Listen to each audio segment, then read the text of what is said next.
Oh cool, that is a Spearow. That's really honestly not a very exciting Pokemon at all, but I'm gonna be catching it, because I'm going to be catching pretty much everything in this game. I believe, what, Payback is gonna be doing the least amount of damage to it, right? I hope this doesn't take it out. Oh, that was nothing, so I can use that again. Let's see, Growl. After that, I can definitely use Payback again, barring a critical hit, which would not be something that I really want to happen right now. Cannot? Okay, good. I know this isn't how, like, random chances work and stuff, but it would be nice if I could save that critical hit for some other situation in the game. Anyway, Pokeballs. I'm gonna save the fancy things for, when I go catching legendaries or something. The nest balls and what have you. Anyway, this should catch. I don't know if it's got a perfect chance of catching it at this range of HP, but it should be pretty close. And... alright. There we go. Spirit's been caught. The other thing, it's been spoiled to me that critical captures return in this game. In this generation, I should say. But, I'm not going to be worrying about that. I don't think I'll be seeing any critical captures until I fill up my Pokedex a little bit. But anyway. That's nice. Oh, cool, Mankey. I need to come up with a better introduction to, like, wild battles than oh cool, because that's the thing I've been saying since pretty much the entire game. Or it feels like pretty much the entire game, anyway. Payback should be doing not very effective damage. It may do a lot because Mankey isn't that defensive and it's only level 10. Oh, that was nothing. Alright. Like, no concerns here. I am going to go and use Astonish, because, that should do a little bit more damage than, the other thing did. Anyway, Astonish made you use Fury Swipes. Actually, it did a lot of damage. You called for help. Alright, I thought only Totem Pokemon, or Pokemon in, like, the Totem Challenge area things can do that, but apparently not. Alright. So, Mankey, what was I saying about you? You're a fighting type. I'm not going to be doing, like, a complete Sugar Conroy bio of everything I run into, because obviously I only know the ones from Generation 6 and before, and I don't really have all that much to say about Mankey. It's fast and it's a fighting type. It's not that exciting. Anyway, I don't care. I don't really plan on using this thing on my team, but, maybe someday in a future playthrough. Actually, that's highly likely to happen in a future playthrough, but not right now. Delibird, alright, that is useless. I almost want to use Delibird because of how useless it is, but one, it's, well, a Delibird, and two, I already have two flying types on my team.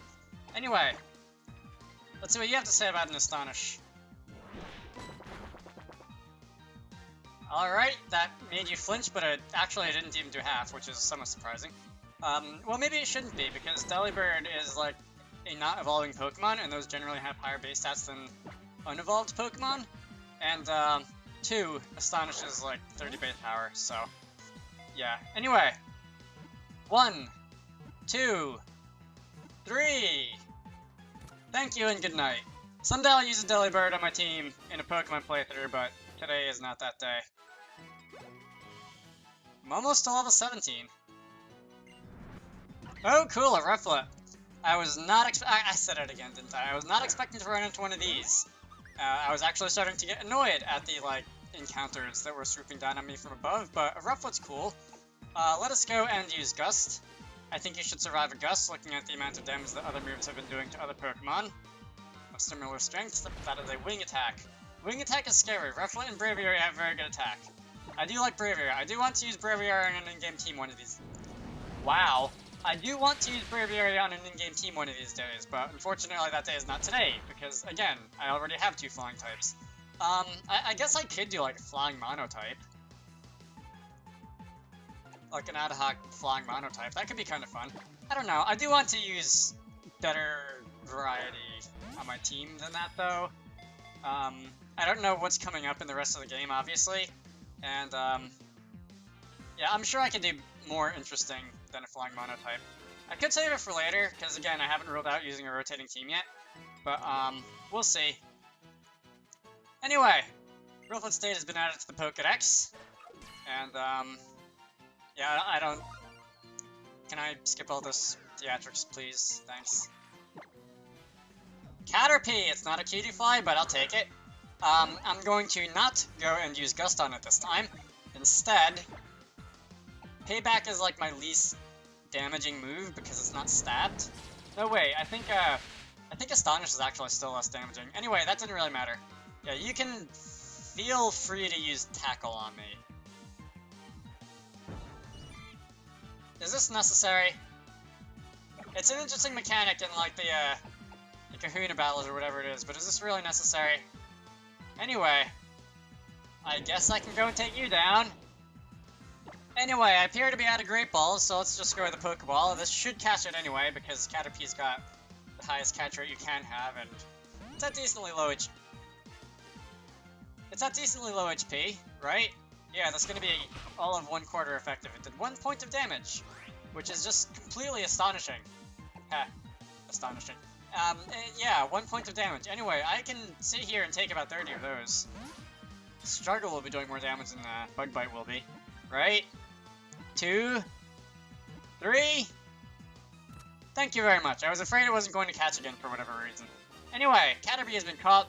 Caterpie has been added to the Pokedex, and I am still looking for a Cutiefly. I would not, imagine that these are going to be that hard to find, but apparently they are. Why are those grayed out? Oh, have I already seen those on trainers or something? I think I've already seen those on NPC trainers. Metapod! I don't think you really need to see me catching this, but I'm going to do it anyway. Just for the sake of having it in my Pokedex without having to evolve anything. Oh, and a Butterfree, nice! Who do I want to go after? Let's go after the Butterfree. Alright, so Metapod can die.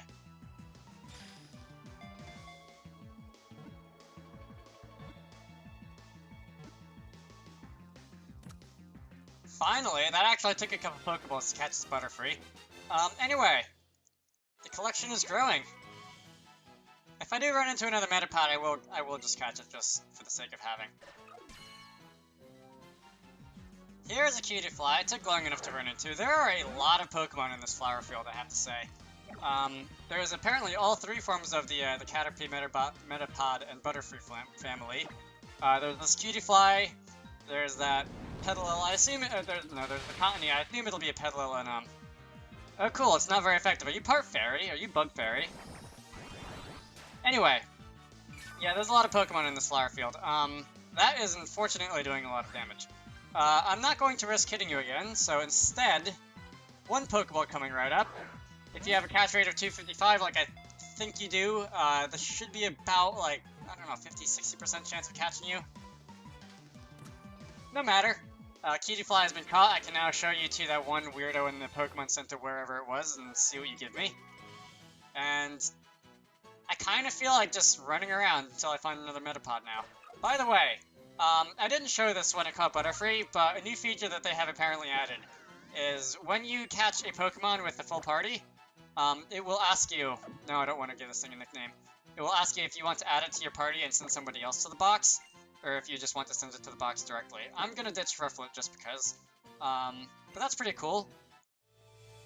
Alright, Metapod, let's do this. No, not another one of you. Not another one of you either. Oh, for God's sake.